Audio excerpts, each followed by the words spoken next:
بسم اللہ الرحمن الرحیم۔ السلام علیکم۔ ارطغرل غازی سلطنت عثمانیہ کے بانی ہیں۔ آپ کی پیدائش 1191 عیسوی میں ہوئی اور وفات 1280 عیسوی میں۔ آپ ہی کے 3 بیٹے تھے، گنگدوز، ساوچی اور عثمان، اور آپ کے تیسرے بیٹے عثمان نے 1291 یعنی اپنے والد ارطغرل کی وفات کے 10 سال بعد خلافت بنائی، اور ارطغرل کے اسی بیٹے عثمان کے نام سے ہی خلافت کا نام خلافت عثمانیہ رکھا گیا، لیکن سلطنت کی بنیاد ارطغرل غازی ہی رکھ گئے تھے۔ اس کے بعد اس سلطنت نے 1291 عیسوی سے لے کر 1924 تک 600 سال تک ان ترکوں کو تلواروں نے امت مسلمہ کا دفاع کیا۔ ارطغرل غازی کا خاندان وسط ایشیا سے یہاں آیا تھا، اور ان کے جد امجد اوغوز خان کے 12 بیٹے تھے، جن سے یہ 12 قبیلے بنے، جن میں سے ایک یہ کائی قبیلہ تھا، جس سے ارطغرل غازی تعلق رکھتا تھا۔ آپ کے والد کا نام سلیمان شاہ تھا۔ ارطغرل غازی کے 4 اور بھائی تھے، سارم، ذوالجان، گلدارو اور دندار۔ آپ کی والدہ کا نام ہائمہ تھا۔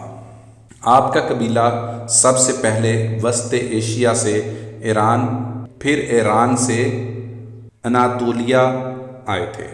منگولوں کی یلغار سے نمٹنے کے لیے جہاں سلطان علاء الدین جو سلجوق سلطنت کے سلطان تھے، اور یہ سلجوق ترک سلطنت سلطان ارسلان نے قائم کی تھی، 1071 میں بیزنطین کو جنگ میں عبرتناک شکست دے کر، اور سلطان ارسلان تاریخ کی بہت بڑی شخصیت تھا، اور اسی سلطنت کا آگے جا کے سلطان علاء الدین بنے۔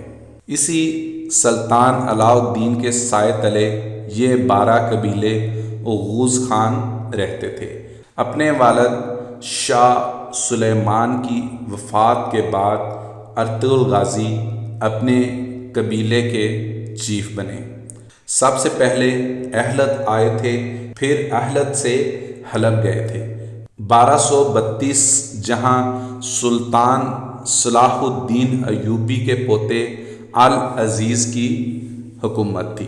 سب سے پہلے ارطغرل نے العزیز کو اس کے محل میں موجود غداروں سے نجات دلائی، پھر اس سے دوستی کی، پھر سلطان علاء الدین کی بھتیجی حلیمہ سلطان سے شادی کی، جس سے آپ کو 3 بیٹے ہوئے۔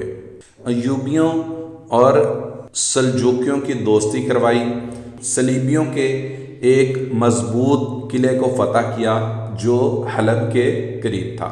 اس کے بعد ارطغرل سلطان علاء الدین کے بہت قریب ہو گیا۔ اس کے بعد منگولوں کی یلغار قریب ہوئی تو ارطغرل غازی نے منگولوں کے ایک اہم لیڈر نویان کو شکست دی۔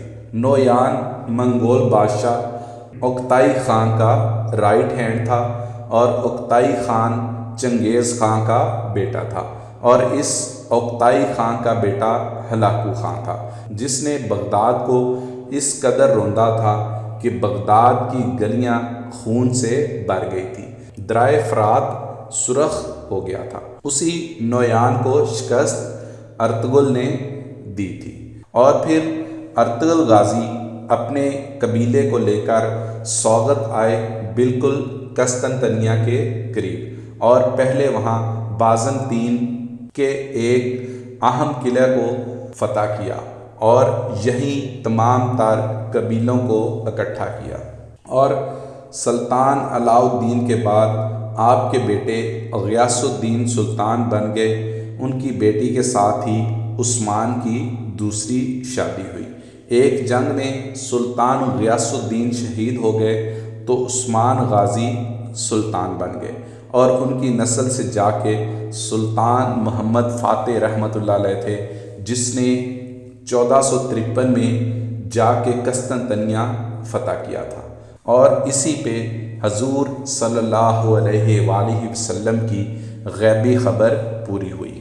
تاریخ میں ارطغرل غازی جیسے جنگجو بہت کم ملتے ہیں، لیکن ہماری نسل ان کو جانتی نہیں۔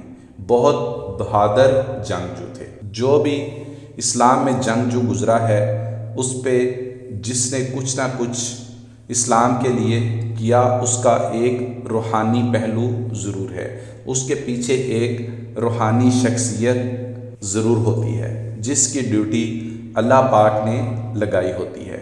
تاریخ اٹھا لیں، بھلے اسلام کے آغاز سے لے کر اب تک، آج بھی کوئی اگر اسلام کے لیے، امت مسلمان کے لیے کوئی ڈیوٹی کر رہا ہے تو اس کا روحانی پہلو بھی ضرور ہوگا۔